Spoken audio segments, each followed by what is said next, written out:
Aujourd'hui, je vais t'apprendre à cloner des disques, c'est-à-dire à copier des données d'un disque vers un autre et pouvoir redémarrer sans souci. Hein, le but, c'est d'industrialiser le truc, quoi, que tu n'aies pas à réinstaller à chaque fois. Et ben, c'est parti pour la vidéo.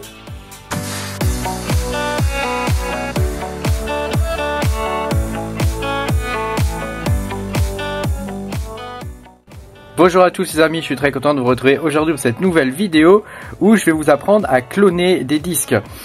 Donc l'idée c'est de prendre un disque par exemple où j'ai installé on va dire Ubuntu ou Windows par exemple, et j'ai un deuxième disque qui lui est vierge où il y a autre chose dessus, peu importe, et je veux rendre ce disque là égal à celui-là. Donc je veux pouvoir intervertir les disques si je veux, ou pouvoir placer ces disques là dans une autre machine par exemple pour avoir une copie conforme.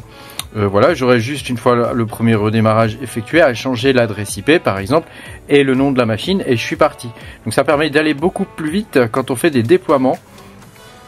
Imaginons par exemple que j'ai un nouveau coin à miner, que ce coin il me demande d'installer une version spécifique de Ubuntu, par exemple une version 20 ou un truc comme ça. Je vais faire l'installation une seule fois sur un de mes SSD, donc celui-là par exemple, ou celui-là, peu importe, et je vais ensuite le cloner et le dupliquer sur toutes mes machines, hein. Donc ça va me permettre d'aller beaucoup plus vite et je vais pas avoir besoin de déplacer les écrans d'une machine à l'autre, etc. Donc ça permet vraiment d'optimiser et puis de pas trop se faire chier sur tout ça en fait, hein. Voilà. Avant il faut que je vous explique quand même quelques trucs, hein, sur les interfaces et sur les branchements.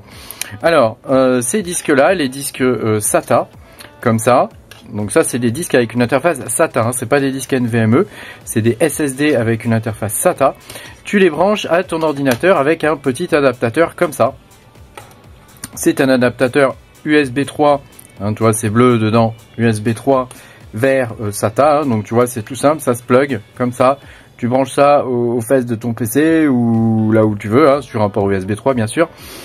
Et puis bah voilà, c'est terminé, hein, c'est facile, hein, c'est très simple. Sur ton ordinateur, après, tu n'as plus qu'à brancher le port SATA et le port d'alimentation, et puis c'est terminé.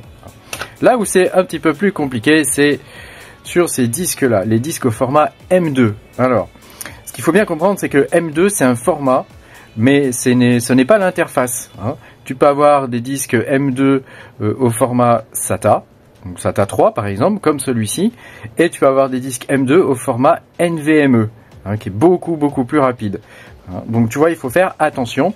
Et donc il existe des cases, par exemple celle-ci, tu vois, ça c'est une case, je l'ouvre, tu vois, et je peux mettre un disque dedans, comme ça, tu vois, je le branche comme ça, toc, tu le mets à 45 degrés, je vais y arriver, hein, avec mes gros doigts, tu mets à 45 degrés, tu appuies et c'est réglé, hein, tu refermes et c'est terminé, tu vois, et ça tu le branches à ton PC.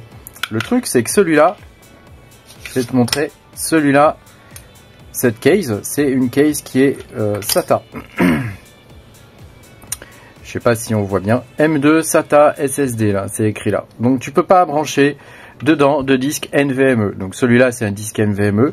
Je peux pas le brancher dedans, hein. Si je le branche dedans, bah ça va pas fonctionner, quoi, hein. Déjà, tu vois, il me dit, je serais obligé de le brancher à l'envers. Hein, donc il y aurait quelques petits soucis, hein. Soit je crame le SSD, soit le SSD a une protection et il va pas cramer, mais il faut un boîtier au format NVMe, hein, qui accepte les NVMe, ou un boîtier au format SATA pour mettre les SATA, hein. Voilà. Donc pour cloner, c'est très simple. On va utiliser un logiciel qui s'appelle Balena Etcher. Alors il y en a sûrement qui le connaissent déjà, hein. Et une des nouveautés de Balena Etcher, c'est qu'on peut cloner des disques très facilement sous Windows. Et j'ai testé, ça fonctionne. On peut cloner du Windows, du Ubuntu, y compris les toutes dernières versions de Ubuntu.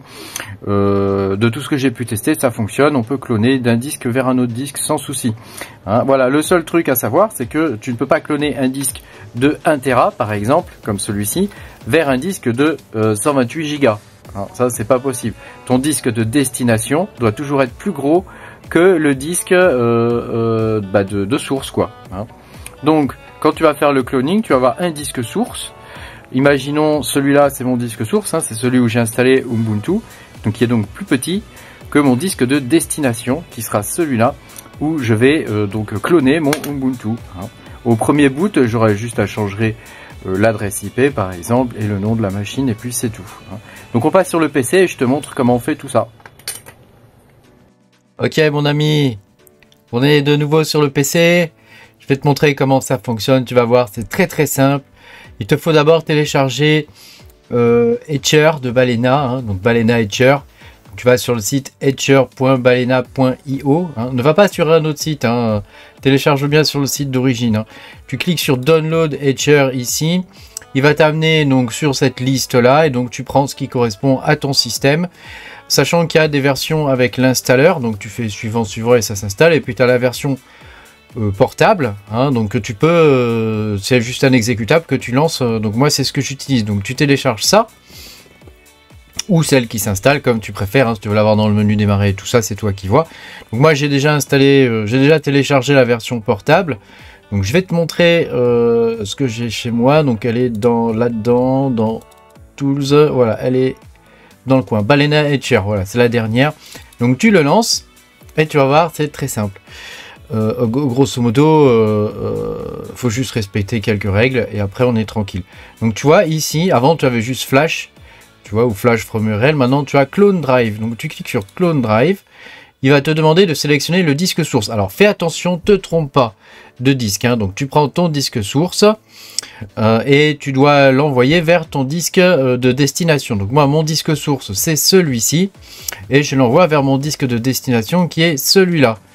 Donc te plante pas là-dessus. Donc je sélectionne mon disque source ici.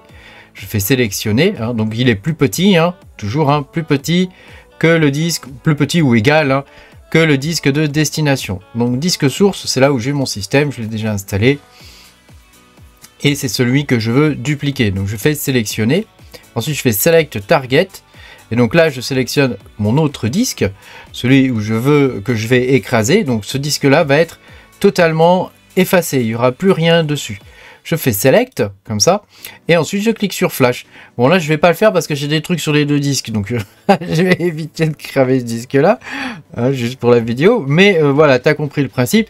Alors ça dure un certain temps, 20 minutes, un truc comme ça, ça dépend de tes disques et de la vitesse de tes disques. Mais enfin c'est quand même jouable, ça va plus vite en tout cas que d'installer, de changer à chaque fois les trucs. Donc tu vois, c'est quand même très simple à faire et c'est à la portée de tout le monde, je pense. Et donc ça te permet, par exemple moi quand j'ai 10 rigs, tu vois, j'en ai 10 de rigs CPU, donc j'ai 10 systèmes.